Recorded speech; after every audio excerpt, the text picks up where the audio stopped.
Hola amigos, ya estamos aquí en la cita de Mateo, capítulo 19, versículos del 3 al 12. Es agosto 12, viernes, semana del tiempo ordinario,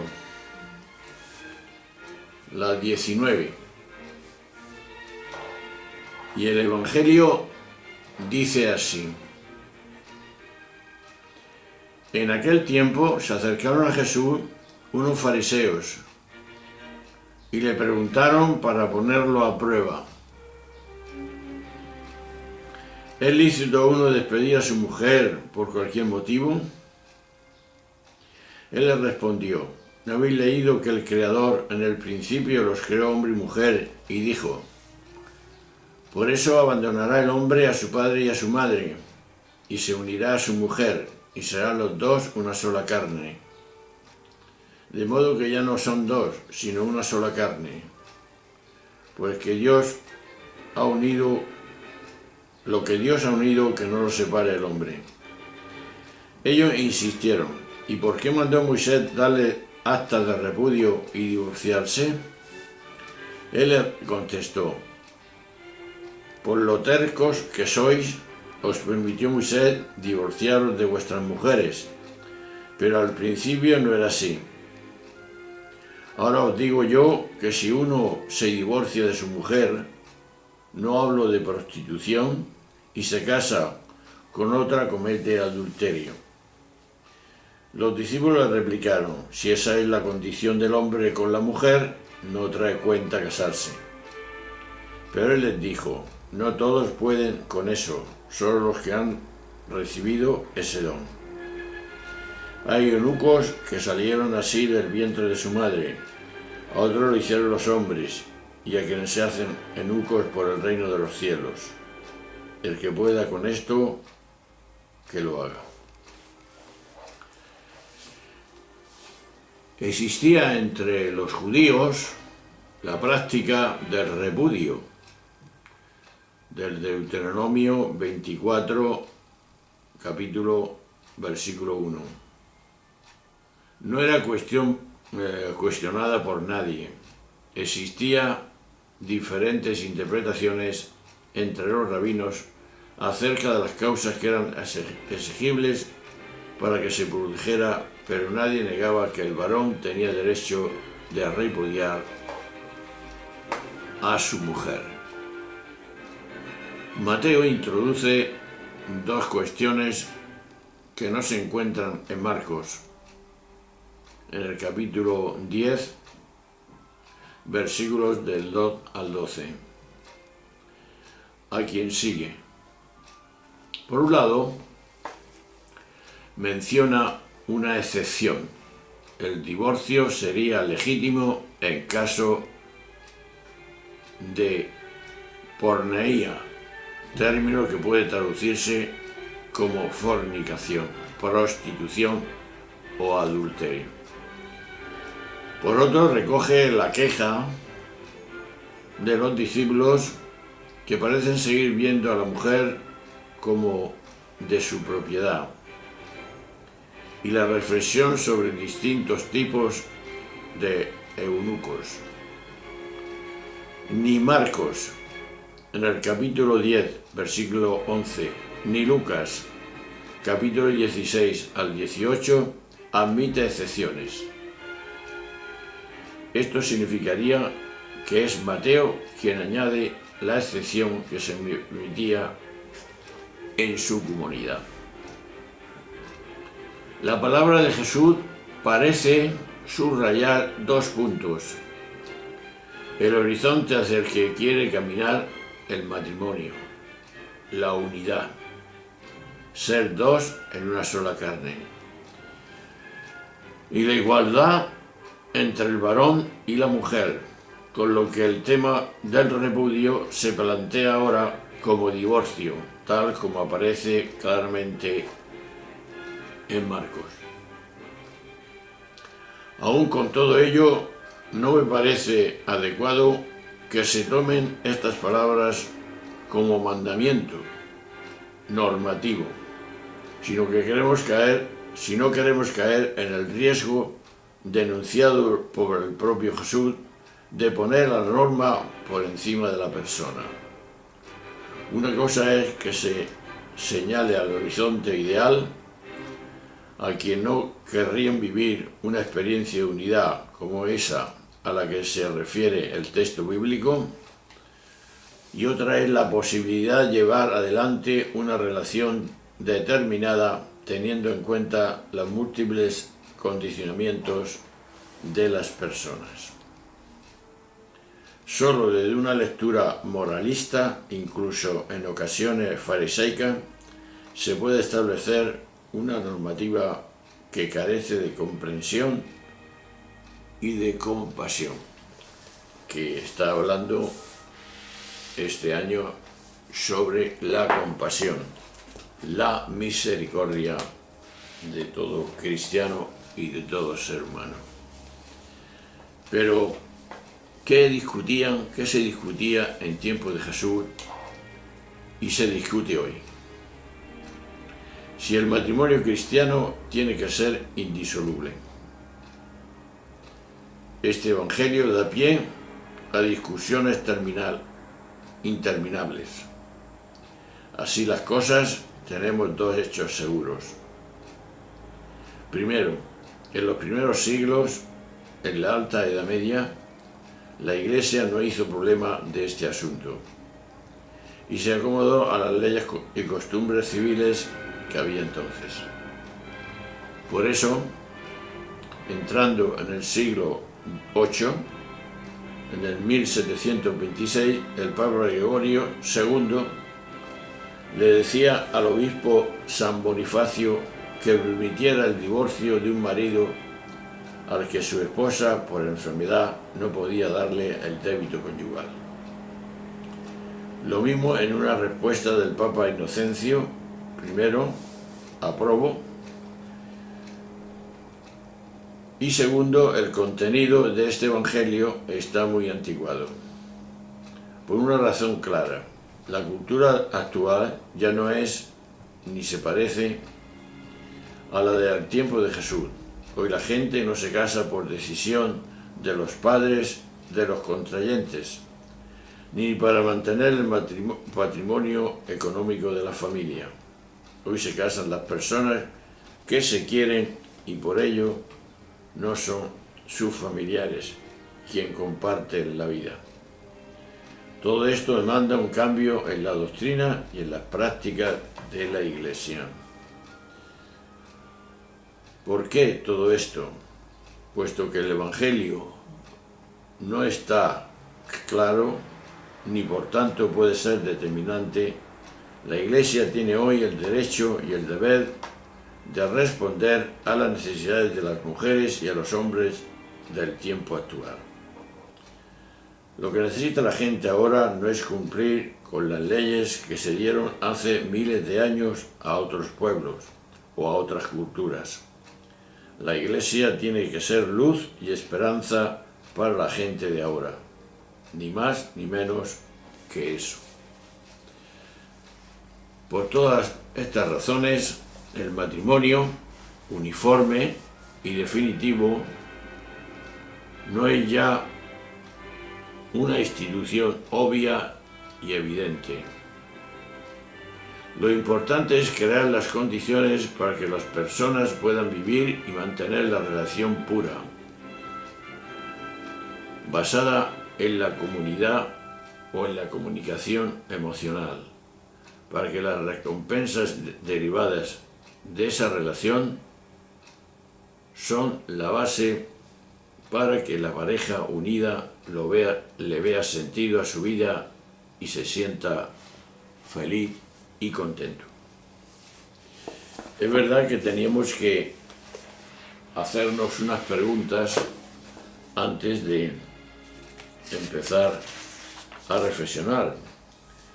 Y la pregunta era la siguiente: ¿soy consciente de que la norma no puede ser el último criterio? Sí, lo que tenemos que ver antes es, antes que la norma, la convivencia entre las personas. Eso es más importante para saber que no por cualquier cosa podemos pedir el divorcio. Es verdad que el divorcio trastorna a toda la familia, los hijos, pero lo ideal, como he dicho antes, es el amor, la relación entre las personas. Para que haya felicidad hace falta necesariamente y urgentemente el amor. El amor es lo que traduce todo, lo que da sentido a esa pareja, a ese ser o a esos seres que quieren vivir para siempre lo mandado por el Señor, lo que Dios ha unido, que no lo separe el hombre. Aquí seguimos y escuchamos una música.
Hola amigos, ya estamos en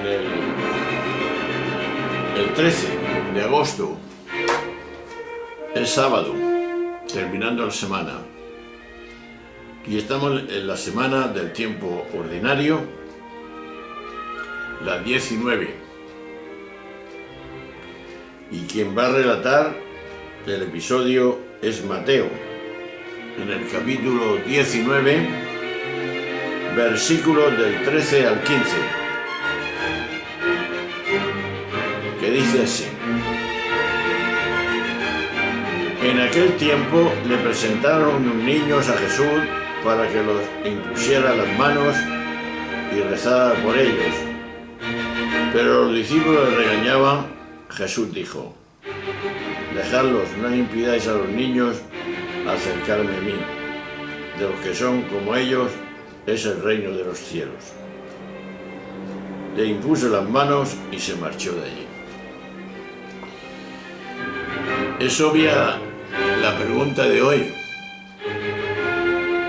¿qué peso tiene en mí la ambición, la imagen o el deseo de ser especial? Veamos esta reflexión. ¿Qué significa la imposición de las manos? Era una práctica diaria del padre de familia, a quien al terminar la jornada bendecía de ese modo a sus hijos cuando se acostaban. Bonita costumbre, que lo más seguro es que no lo hacemos. El gesto significa comunicar vida y desear bien. Es una bendición, es decir,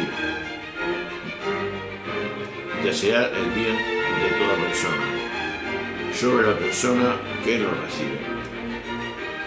Los discípulos siguen sin entender, no están dispuestos a vivir de ese modo. No solo no acogen a los niños, sino que les regañan. Desde nuestra imagen romántica de los niños, hemos quitado a este texto toda la carga que tiene haciendo incluso difícil de entender la reacción de los discípulos. Para comprenderlo en su profundidad hay que partir del significado real de la imagen del niño.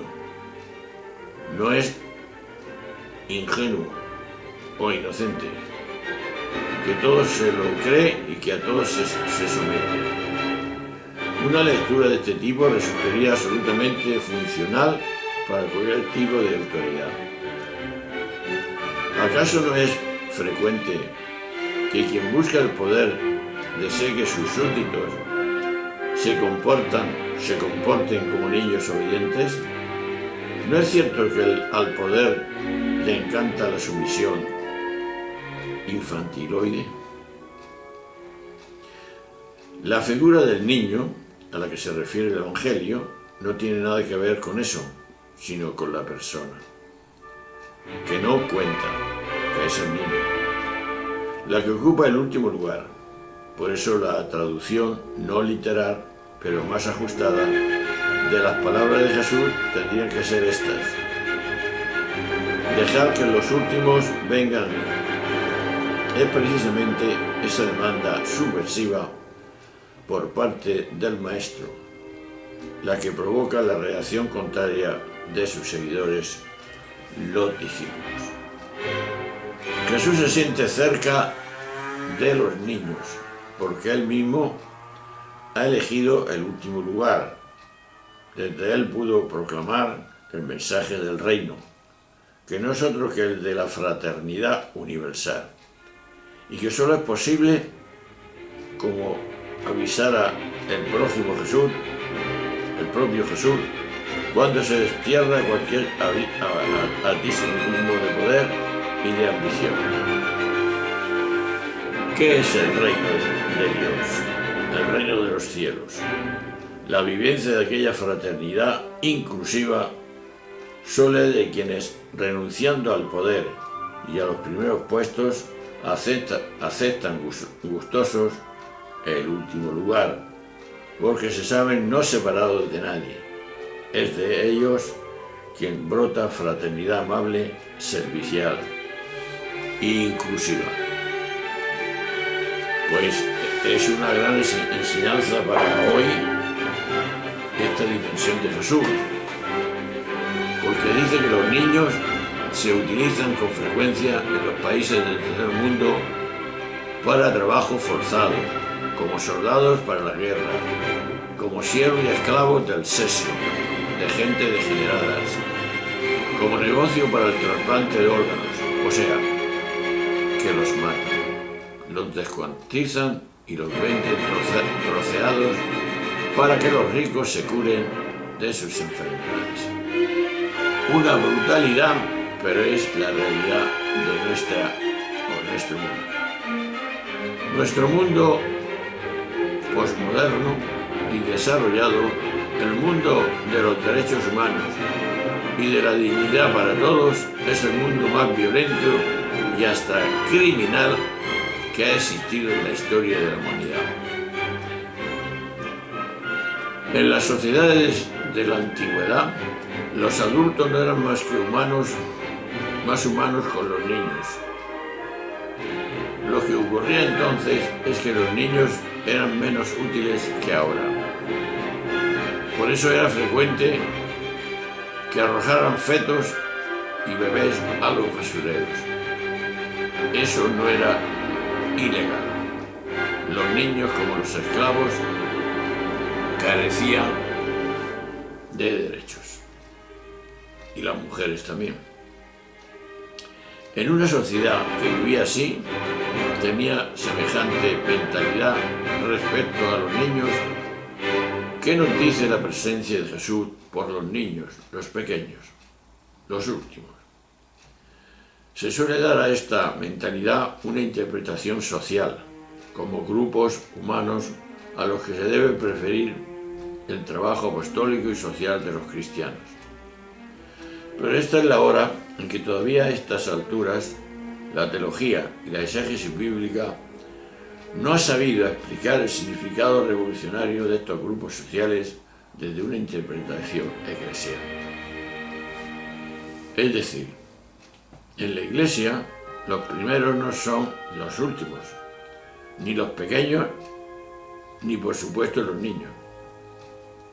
La Iglesia se rige por los mismos criterios de poder, importancia y presencia pública que se rigen los demás grupos humanos, lo que suele fomentar en no pocos clérigos la ambición, el espíritu de los trepas, los deseos de quienes organizan su vida como carrera para situarse en la vida, pensando que así es como le harán bien a la Iglesia. Y tú y yo creo que estamos de acuerdo.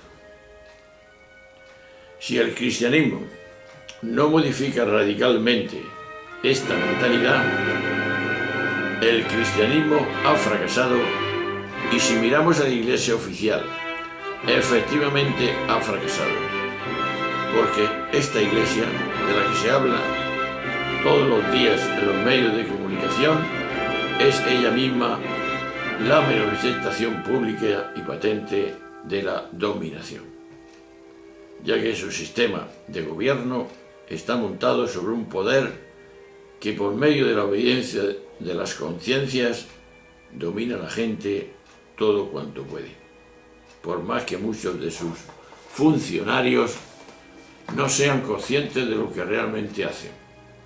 O sea, las aspiraciones de los discípulos han tenido más fuerza oficial que la institución genial de Jesús sobre los niños. La intuición que apunta a un proyecto que nos asusta nos da mucho miedo. El proyecto que nos dice esto: el mundo se humaniza desde abajo, haciéndonos como los últimos, es como únicamente podremos conseguir que este mundo sea más humano y en él haya más felicidad, más paz y más esperanza. Somos servidores de los demás. Jesús así lo dijo ya en otra ocasión: no he venido a que me sirvan, sino a servir y dar mi rescate por todos. Pues bien, hermanos, ahí tenemos una dimensión bastante buena para meditar y darle forma a lo que debe ser el cristianismo y no lo que estamos haciendo. Por eso os recuerdo y me recuerdo a mí la pregunta primera: ¿qué peso tiene en mí la ambición, la imagen o el deseo de ser especial? No somos especiales, somos como los demás. Por eso Jesús nos habla de eso: yo no he venido a que me sirvan, sino a servir. Y los últimos serán primeros y los primeros los últimos. Así lo hizo el Señor y así debemos vivirlo, bajo el prisma del espíritu abierto a servir a todos, y los primeros a los que se hacen como niños, que de ellos es el reino de los cielos.